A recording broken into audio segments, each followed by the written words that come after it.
RSS प्रमुख मोहन भागवत ने श्रीलंका, बांग्लादेश और नेपाल में हुई हिंसात्मक सत्ता परिवर्तन का हवाला देकर समझाने की कोशिश की कि हिंसा किसी समस्या का समाधान नहीं है। पहले उनकी कही पूरी बात सुनिए, जो करीब 2.5 सेकंड की है। श्रीलंका में, बाद में बांग्लादेश में, बाद में नेपाल में, हमारे पड़ोसी देशों में भी हमने इसका अनुभव किया। अब कभी कभी हो जाता है, प्रशासन जनता के पास नहीं रहता, संवेदनशील नहीं रहता, लोकाभिमुख नहीं रहता, उनकी जनता की अवस्थाओं को ध्यान में रखकर नीतियां नहीं बनती, तो असंतोष रहता है। परंतु उस असंतोष को इस प्रकार व्यक्त होना, ये किसी के लाभ की बात नहीं है।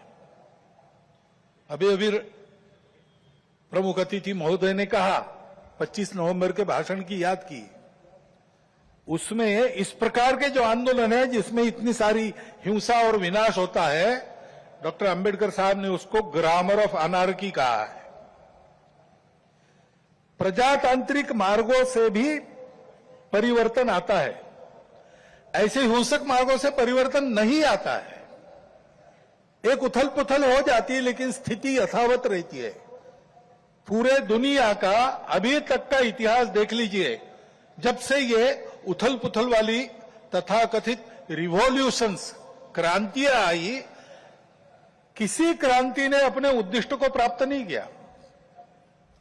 राजा के खिलाफ फ्रांस की राज्य क्रांति हुई, उसका परिणाम क्या हुआ? नेपोलियन बादशाह बन गया, वही राजतंत्र कायम रहा। इतनी सारी तथाकथित साम्यवादी क्रांतियां हुई, सब साम्यवादी देश आज पूंजीवादी तंत्र पर चल रहे हैं, जिसके खिलाफ क्रांति हुई। ऐसे हिंसक परिवर्तनों से उद्देश्य नहीं प्राप्त होता है, उल्टा इस अराजकता की स्थिति में देश के बाहर की स्वार्थी ताकतों को अपने खेल खेलने का मौका मिलता है। और इसलिए हमारे पड़ोसी देशों में जो उथल पुथल हो रही, ये हमारे ही देश है, वे हमसे दूर नहीं है। कुछ वर्ष पूर्व भारत ही थे, हमारे अपने हैं। उनमें इस प्रकार की अस्थिरता उत्पन्न होना, ये हमारे लिए,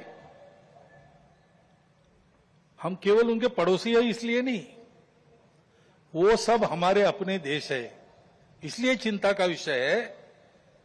हितरक्षण से भी ज्यादा ये जो हमारा आत्मीयता का संबंध है, अपनेपन का संबंध है, उसके चलते ये चिंता होती है।